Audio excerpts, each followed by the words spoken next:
미분에 대해서 얘기해 보려고 합니다. 미분이란 잘게 나눈다는 의미인데요. 잘게 나누면 어떤 의미가 되는지 이런 걸 이야기해 보려고 합니다. 직선이란 무엇일까요? 왜 미분 얘기를 하기 전에 직선이란 얘기를 할까요? 자, 이제 그 이야기를 시작해 보겠습니다. 직선은 보통 y는 2x, 3x, 4x, 더하기 1 이런 꼴들을 다 직선이라고 합니다. 그럼 직선에서 중요한 건 앞에 2가 있는데요. 2는 무슨 의미일까요? 보통 2를 기울기라고 합니다. 도대체 기울기는 어떤 의미가 있을까요? 오늘 이 얘기를 먼저 시작해 보겠습니다. 기울기란 이런 뜻입니다. x가 4칸 갔을 때 y가 8칸을 가면 2가 되죠. 이 2는 의미가 x가 1칸 갈 때 y가 2칸씩 간다는 의미입니다. 사과가 4개 있습니다. 그런데 사람은 2명이 있습니다. 그러면 한 명당 몇 개씩 돌아가죠? 2개씩 돌아갑니다. 자, 나눗셈은 이런 의미가 있습니다. 나눗셈은 분모를 1로 만들 때 그때 분자값이 얼마를 가는지 그런 비율을 말하는 겁니다. 자, 그럼 기울기를 이렇게 해석할 수 있겠죠? 기울기는 보통 x의 증가량분의 y의 증가량이라고 정의를 합니다. x의 증가량분의 y의 증가량. 이 말의 의미는 x가 1칸 갈 때 y가 몇 칸 가는지를 의미합니다. 기울기가 2라는 건 그럼 x가 1칸 갈 때 y는 2칸 간다는 걸 의미하는 겁니다. 그럼 x가 2칸을 가면 y는 몇 칸을 갈까요? 2니까 4칸을 가겠죠. 그래야 비율이 2가 되니까요. 자, 어떤 의미가 있을 때 그 의미를 자기 나름대로 해석하는 능력, 이게 바로 수학에서는 정말 중요한 능력입니다. 그리고 그렇게 자꾸 해봐야 자기 시각이 생기게 됩니다. 수학은 이 의미를 외우는 게 아니라 의미를 자기 나름대로 해석하는 능력을 기르는 게 바로 수학입니다. 수학은 느낌이 있습니다. 자기 느낌을 이야기할 수 있어야 됩니다. 기울기란 x가 1칸 갈 때 y가 몇 칸 가는지를 얘기하는 게 기울기입니다. 이게 바로 제가 생각한 거고 제가 느낀 겁니다. 기울기에 대한 해석입니다. 여러분들도 여러분 나름대로 어떤 의미를 해석해보고 자기 생각으로 표현해보고 자기 나름대로의 언어로 표현해보는 능력, 그런 걸 자꾸 기르셔야 합니다. 자, 직선은 이렇게 기울기를 알면 이해하기가 쉽습니다. 자, 기울기가 5라는 어떤 직선이 있습니다. 얘는 의미가 뭘까요? x가 1칸 갈 때 y는 몇 칸 가게 되죠? x가 1칸 갈 때 y는 5칸을 가게 됩니다. 자, 우리는 기울기를 알면 이 직선이 어떻게 움직이는지 다 알 수 있습니다. x가 3칸을 가면 y는 몇 칸을 갈까요? 15칸을 가게 되겠죠. 15칸을 가게 될 겁니다. 자, 뭔지는 모르지만 우리는 이 기울기만 알면, 그리고 기울기를 이렇게 해석할 수 있으면 어떤 식으로 직선이 움직이는지 한눈에 알 수 있습니다. 자, 그럼 제가 왜 미분의 첫째 시간으로 직선을 얘기했을까요? 자, 이제 잠깐만 더 얘기해 보겠습니다. 보통 미분의 첫 번째 시간이면 보통 평균 변화율을 배웁니다.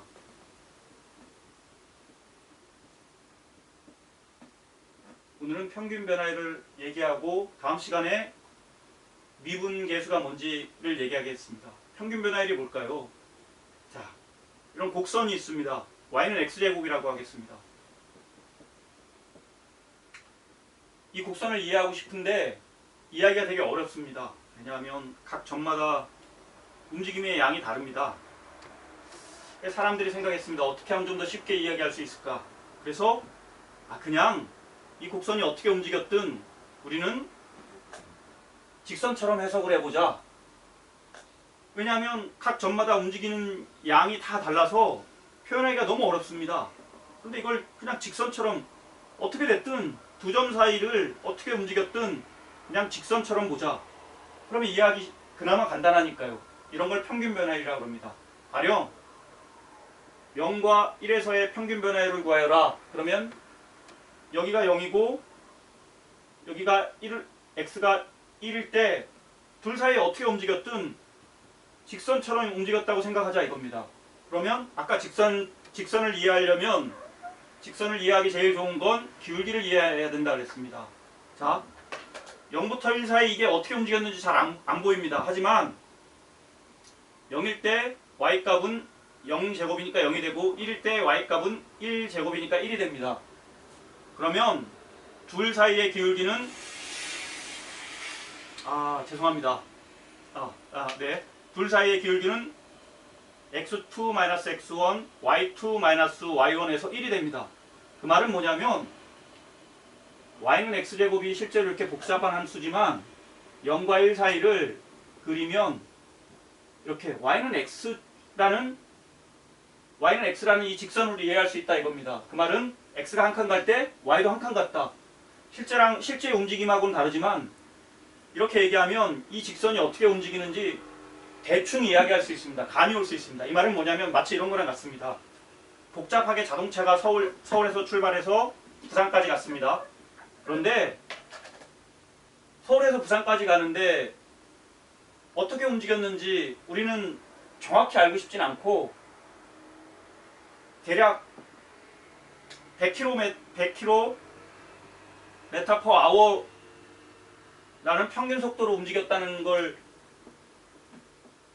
움직였다라고 말한다면 그 말은 뭐냐면 1시간에 100km씩 달렸다고 가정한다는 겁니다. 실제 1시간에 100km씩 달리진 않았겠지만 실제로는 무수히 많은 속도의 변화가 있었겠지만 그냥 서울에서 부산까지 100km로 달렸다고 하면 이 자동차의 움직임이 대충 이 정도로 되구나 하고 감을 잡을 수 있습니다. 바로 봅니다. 평균 변화율은 아무리 복잡한 곡선도 이 구간에서는 직선처럼 움직였다고 생각하는 겁니다. 그래야 이 곡선은 대충 이렇게 움직였구나 라는 감을 잡을 수 있죠. 그죠? 자, 다음 시간에는 그러면 평균 변화율은 이렇게 대충의 움직임을 알 수 있습니다. 우리에게 이 곡선이 어떤 움직임을 보였는지 대충의 감을 잡을 수 있습니다. 그런데 정확하진 않죠. 그럼 어떻게 하면 좀 이런 오차들이 많이 생깁니다. 실제 움직임은 이런 곡선인데 이렇게 움직였다고 생각하는 거니까요.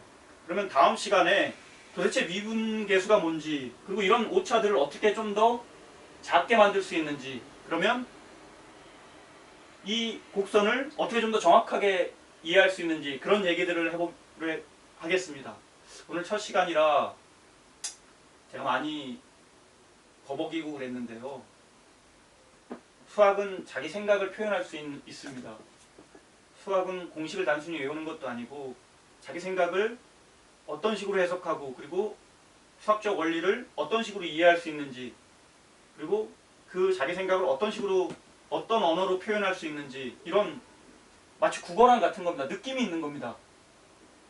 이런 느낌들이 여러분에게 좀 더 잘 전달되기를 바랍니다. 네. 다음 시간에 만나겠습니다. 안녕히 계세요.